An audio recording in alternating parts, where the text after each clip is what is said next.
Ćao, danas ću vam reći par savjeta kako postati TikTok poznat. Let's go! Ali prije nego što krenem sa korisnim savjetima moram prvo napraviti par stvari.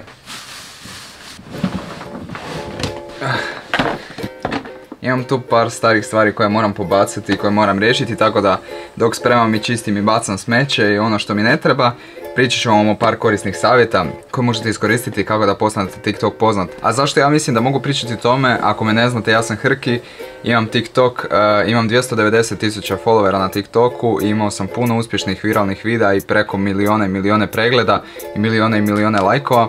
Tako da mislim da vam mogu reći par korisnih savjeta kako biste i vi postali poznatiji na TikToku ili imali neki viralni video ili šta god već želite postići. Imam punu kutiju tu nekih stvari koje više ne koristim, tako da ovo sve moramo riješiti, da organiziramo i da bude sve uredno, tako da ako trebam nešto naći, da mogu naći.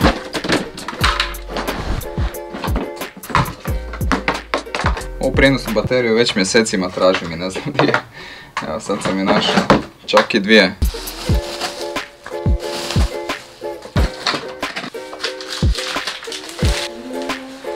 Evo ga, pospremili smo taj dio, a sad ću vam reći prvi tip koji možete iskoristiti da možda imate viralniji video na TikToku. To jest, ne možda, nego sigurno. A to je da počnete provoditi više vremena na TikToku. I sad znam da to zvuči suludo i da zvuči glupo, ali ako malo razmislite, ima smisla. Saslušajte me.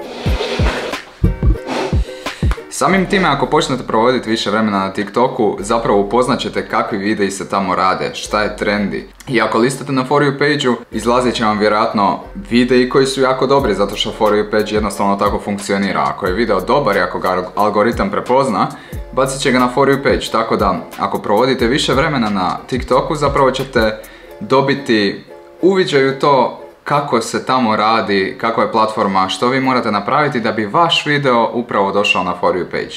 Tako da, to je prvi tip. Ako ste mislili da sam gotov, imam još ove tu stvari za pospremiti u kuhinji, tako da idemo sada to napraviti.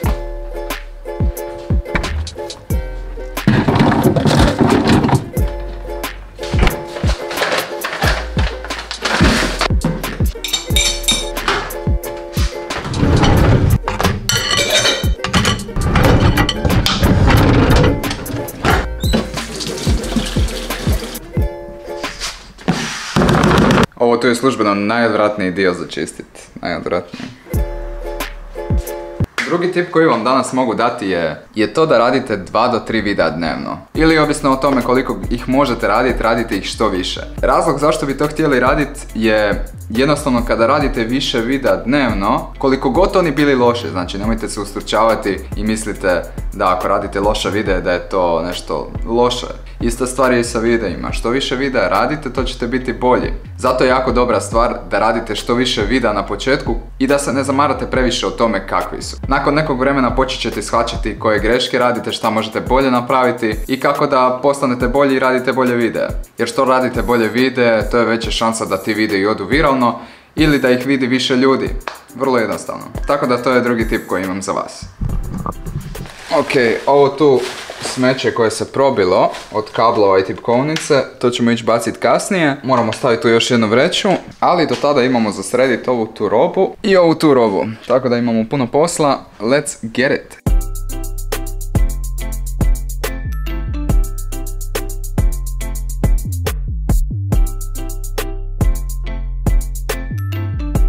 Sve je ovo suho više manje, na nekim dijelovima još malo vlažno. Tako da ćemo neke stvari izgleda morati ostaviti još malo da se prosuša. Većina stvari je suho. Eto ga, na kraju je ostala jedna majica, a dok slažem ja svu ovu tu robu ispričat ću vam treći tip koji možete iskoristiti za TikTok. Let's go! Ako ste mislili da je to sve robe što imam još. Bome ima tu puno robe, ali ajmo mi popričati o tom trećem tipu.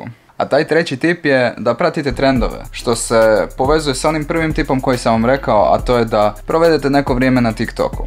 Ako se pitate zašto gledam u mobitel, imam si tu zapisane natuknice o tome šta sam htio pričati, ali ukratko, zašto trebate pratiti trendove je zato što TikTok algoritam jako dobro prepoznaje trendove. odnosno videe koji su već uspješni. Ako malo razmislite isto tako o tome, TikTok želi da provedete što više vremena na njihovoj aplikaciji, tako da oni ljudi koji rade videe zapravo videi trebaju zadržati druge ljude na toj aplikaciji. Što znači da ako postoji neki trend i nešto što ljudi gledaju, TikTok će to gurnuti još više van na For You page.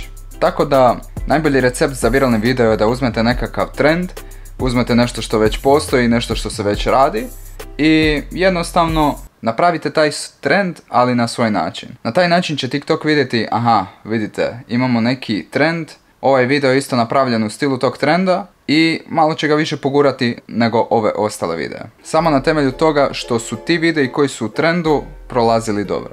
Sada na ovo možemo nadovezati i četvrti tip, a to je da pratite hashtagove. Kako će TikTok znati da je taj video baš dio trenda je pomoću hashtagova i muzike, koja je isto tako jako važna. Ako koristite muziku koja se koristi u tom nekom trendu i koristite prave hashtagove, isto koje se koriste u tom trendu, TikTok će prepoznati da je taj video dio toga trenda. Tako da ako vidite neki trend i vidite neki viralni video koji je dio tog trenda, iskoristite te hashtagove koje ta osoba koristi i tu muziku. I to će vam jako pomoći da taj video ode viralno.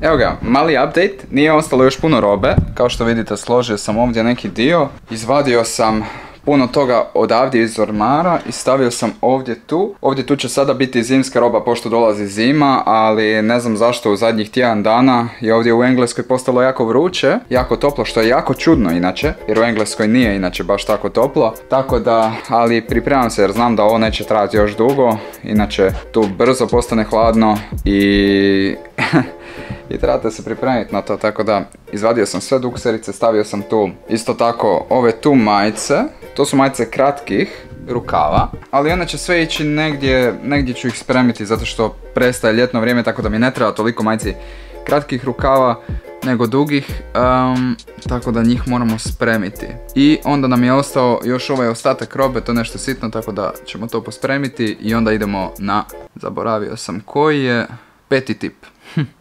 Idemo na 5. tip čim pospremimo ovaj ostatak.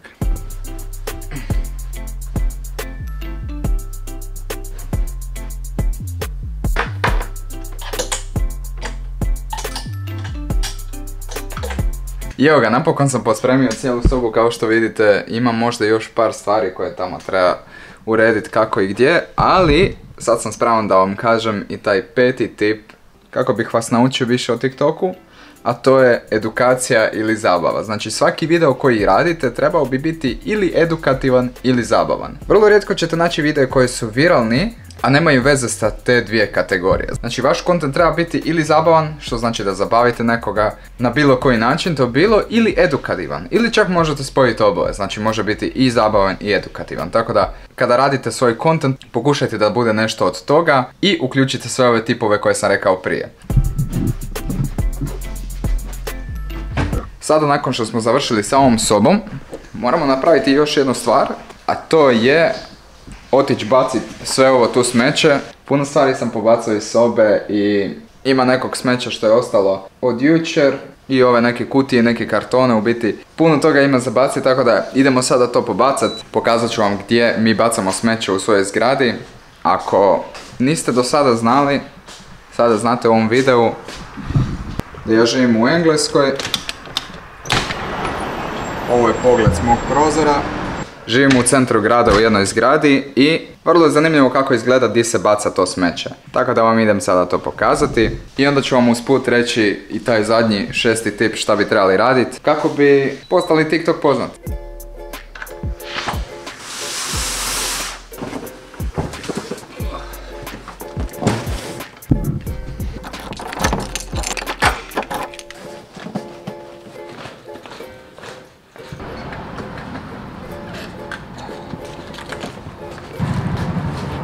Evo ga, kao što vidite, ovo je mjesto gdje mi bacamo smeće u zgradi. Imamo za odvojiti papir, za odvojiti karton. Kao što vidite, ovdje isto tako možete odvajati karton, plastiku, boce i tako te sve ostale stvari.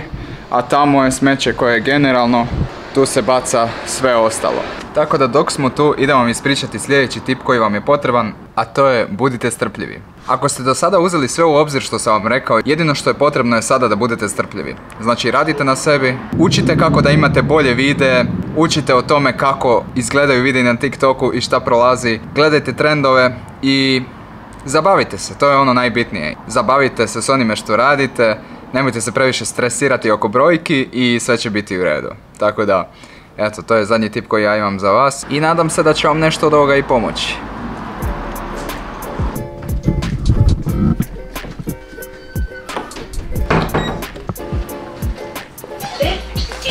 Going up. Door closing.